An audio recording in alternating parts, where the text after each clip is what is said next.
بسم اللہ الرحمن الرحیم۔ اعتکاف سے کیا مراد ہے اور اعتکاف کا طریقہ کیا ہے؟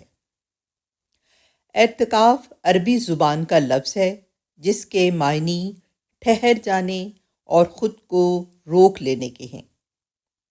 شریعت اسلامی کی اصطلاح میں اعتکاف رمضان المبارک کے آخری عشرے میں عبادت کی غرض سے مسجد میں ٹھہرے رہنے کو کہتے ہیں۔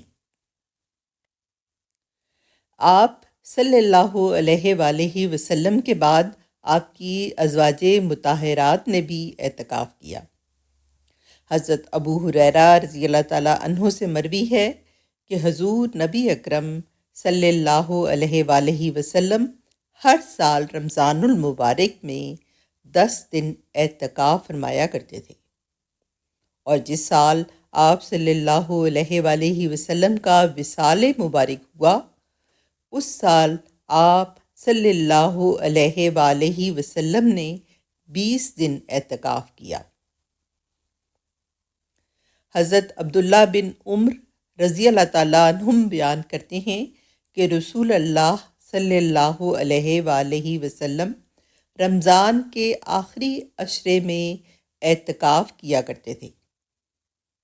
نافع کہتے ہیں کہ حضرت عبداللہ بن عمر رضی اللہ تعالیٰ عنہ نے مجھے مسجد میں وہ جگہ بھی دکھائی جہاں رسول اللہ صلی اللہ علیہ وآلہ وسلم اعتکاف فرمایا کرتے تھے۔ شرعی حیثیت: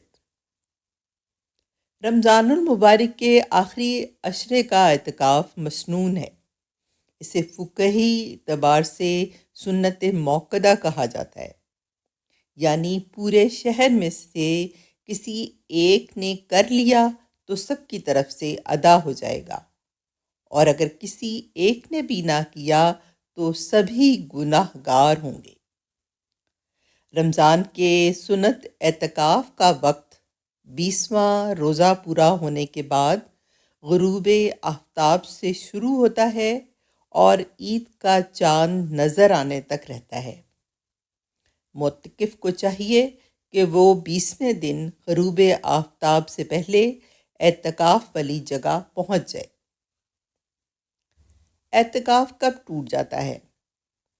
اعتکاف کے لیے روزہ شرط ہے، اس لیے روزہ توڑنے سے اعتکاف بھی ٹوٹ جاتا ہے، خواہ یہ روزہ کسی عذر سے توڑا ہو یا بلا عذر، جان بوجھ کر توڑا ہو یا غلطی سے ٹوٹا ہو، ہر صورت میں اعتکاف ٹوٹ جاتا ہے۔ غلطی سے روزہ ٹوٹنے کا مطلب یہ ہے کہ روزہ تو یاد تھا لیکن بے اختیار کوئی عمل ایسا ہو گیا جو روزے کے منافی تھا۔